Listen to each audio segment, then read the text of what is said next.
Before the 17th century, Europeans mainly knew of coffee as something drank in the faraway Ottoman lands of Turkey and the Middle East. But in 1650, England's first coffee house was established in Oxford.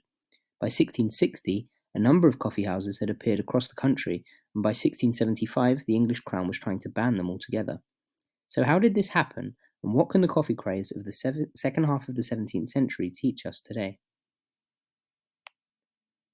The coffee houses clashed with another element of the 1660s, that being the need of the English crown to consolidate its status after the Restoration.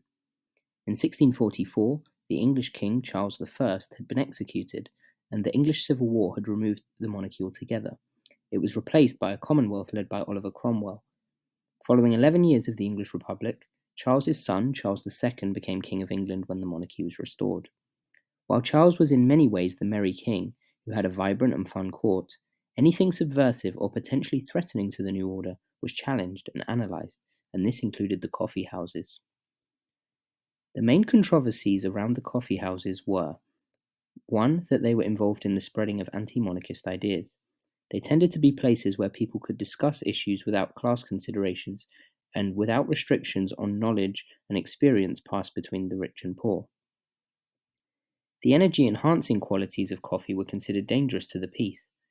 People had more time to discuss potential plots against the crown in coffee houses, and in this Charles may not have been completely paranoid. In 1683 there was a plot to assassinate him known as the Rye House Plot, while the Monmouth Plot and Argyll's Rising followed later. The Whigs felt Charles II was dangerously close to Roman Catholicism, and this view could be partly attributed to propaganda in public spaces such as coffee houses. Another form of opposition to the coffee houses came via the women of London, who complained coffee made their husbands impotent and that all their time was spent talking politics with other men. Coffee houses were often seen as effeminate spaces for men, and there were rumours that they were places of homosexual activity.